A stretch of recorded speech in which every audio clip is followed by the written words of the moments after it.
Settle in for a superhero story that begins in our own backyard. At the Comic Cards and Stuff store in Fort Myers, that's our protagonist, Brian Chandler, a guy with a long and deep obsession. Pretty much, yeah.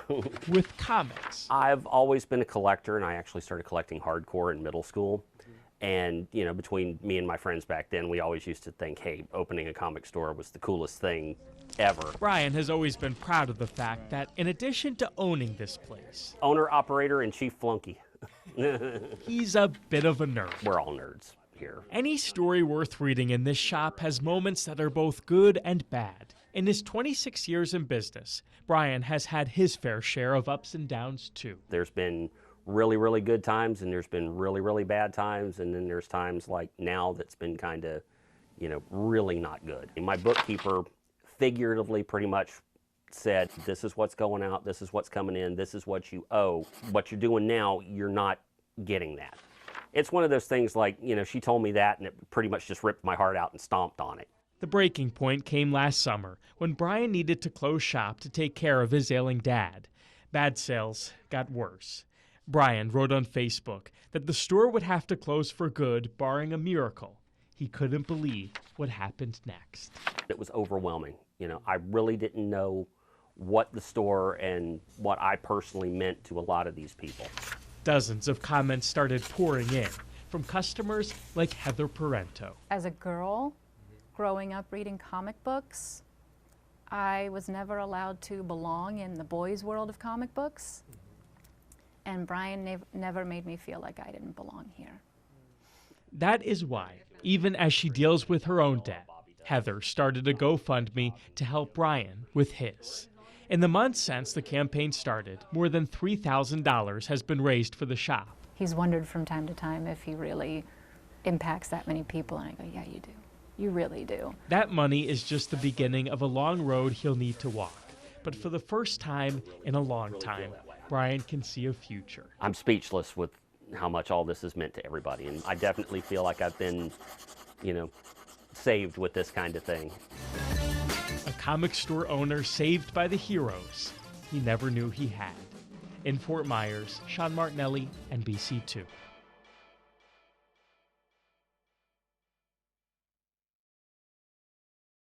I call myself a red diaper baby. Marxism and propaganda. That America was the enemy of the human race, and it was our duty to destroy America. It was all he knew. I grew up in a communist household. At the age of 8, Ismael Hernandez was selling communist propaganda on the streets of Puerto Rico. By 12, he was listening to 8-hour speeches by dictators like Fidel Castro. Como profeta de la revolución. And at 17, he followed in his father's footsteps. Eventually, I joined the party with him. For years, he says the FBI followed his father because of his communist activity. So they thought we were spies, that we were conspiring to end the American presence in Puerto Rico, and it's true, we were. But at 25 years old, Hernandez moved to Mississippi for school. So you can imagine this black Puerto Rican boy who hates America lands in Dixie. He started reading the kinds of books he had never been exposed to before. That's Yankee propaganda. You stay away from that. With information like nothing that he'd been taught. And things were not exactly as my father used to say. My lungs were filled with the breath of freedom when I came to America. And I rejected Marxism and socialism as false. After school, he ended up in Fort Myers, fully embracing democracy. Yes. He founded the Freedom and Virtue Institute, educating children and adults in poor and minority communities about their freedoms. We do it by showing them simple, practical ways of meeting their needs through work. All the money that we make, will basically go to us. Hernandez tells me his goal is to show people in poverty how not to be dependent. Because if I'm a poor person and you tell me you're going to take care of me, I'll let you. Like making their own products to sell. We don't introduce new activities. We redefine existing activities that are already happening in the schools that have entrepreneurial potential. Teaching self-reliance. And that is teaching the kids that, you know, they are capable of getting out of poverty by their own effort. And giving them a taste of freedom. And once you taste that, you don't want dependency. Hernandez says his father died as a communist in his 90s, with the FBI following him until his death. But even though their beliefs were different, he credits his father with making him the man he is today. Don't be a fence-sitter, he told me. If that's what you say you believe, you better fight for it, because that's what he did.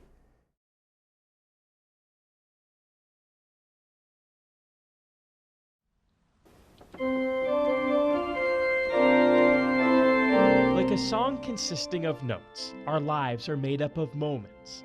Long before she became an organist at the Zion Lutheran Church in Fort Myers, Barbara Odland experienced a particular moment. Oh, yes. You still remember it? Oh, I remember it. That was undoubtedly defining. My parents said when I was 3 years old, I would listen to the radio and I'd go to the piano and pick out the melody, and I could play by ear. That little girl had a gift, and years later it would lead to an opportunity. Ed Sullivan used to be on television, and he would go around to different towns to get people to entertain on his show on Sunday evening. Good evening, ladies and gentlemen. In 1953, the program opened auditions near Barbara's small hometown in The Ohio. Ed Sullivan Show. One act would get to perform on national television the following week. Ed Sullivan.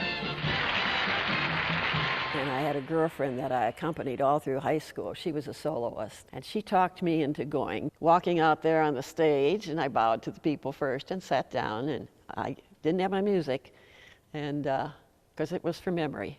So I started out playing, and I just kept playing until we got to the end. Barbara's performance captivated the audience. She played George Gershwin's Rhapsody in Blue, all 32 pages from memory, and with a spot on one of TV's biggest shows on the line.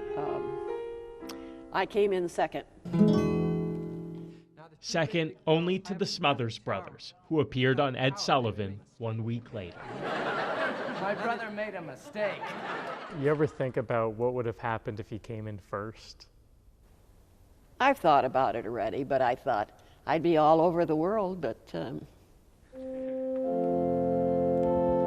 Instead, she believes it was grace that guided her home. Barbara eventually found a passion for music ministry. It deepened her faith and got her through the hard times, like the passing of her first husband yeah, and her second. so. Fame is nice, but Barbara truly believes she found something even better: fulfillment. Oh, it's been a real good life, because my whole life is always around the church, and that's a wonderful place to be. Yeah. Who said you can't finish second and still come out on top? That is it.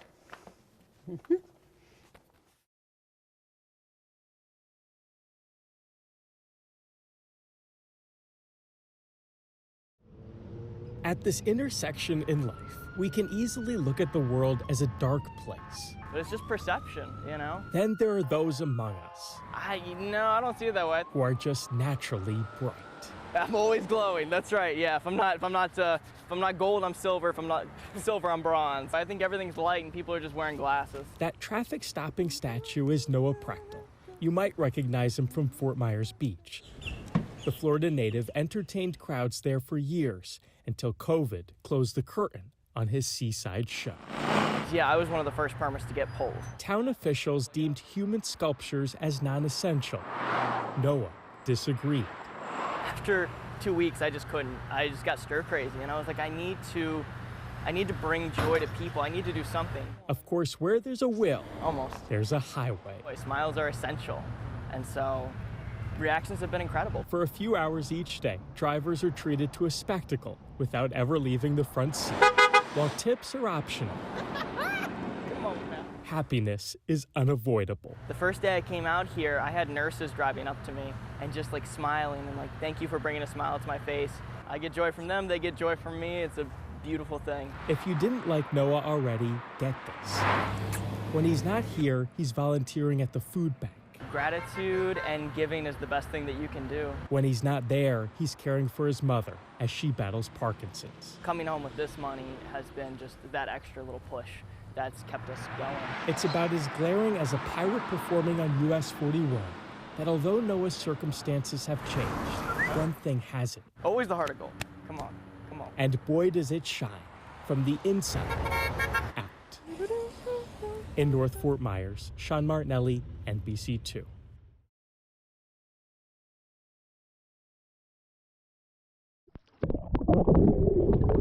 Desperate for freedom. I came in a boat with 20 other Cubans. A 90-mile trek in the deep waters of the Atlantic. About 30 hours at sea. From Cuba to Key West on a 20-foot boat called the Bellatrix. Very bad conditions. We had waves of 15, 20 feet, sharks surrounding the boat all the time. It's a journey engraved in Enrique Padron's head. When you're in a boat with so many people in a reduced space, you're thinking on trying to survive yourself. But one he says he would do over and over. I prefer to die eaten by a shark than being returned to Cuba.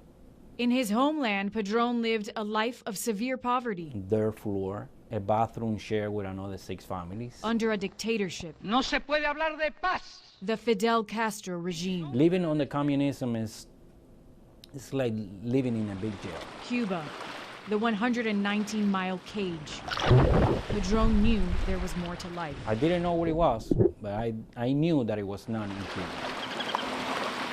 Tierra, tierra. Land. And I was so excited that I wanted to jump out of the boat to swing to the shore. That would offer him opportunities he didn't know existed. I didn't know that an American dream existed. His luck turned when they spotted fishermen headed out of Key West. They told us, welcome to the United States, bienvenidos a los Estados Unidos. And I started crying. Because that was my dream, living in freedom. I'm sorry. The moment his feet touched the ground, he didn't look back.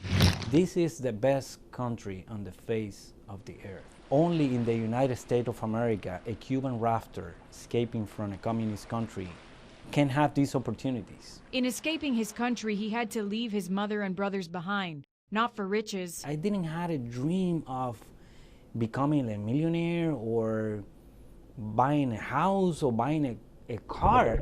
But for freedom. I just wanted to be free. I wanted to speak my mind. 25 years later, he works for the United States federal government. My name is Enrique Padron. I'm the Southwest Florida director to Congressman Mario Diaz-Balart. I think this is the job that I was waiting to do my whole life. Padron couldn't breathe living in his country and nearly drowned trying to escape it. But one unforgettable boat ride, with nothing more than a pair of shoes, a short, and a t-shirt, gave him a second chance at life. My dream now is this. I'm living my dream.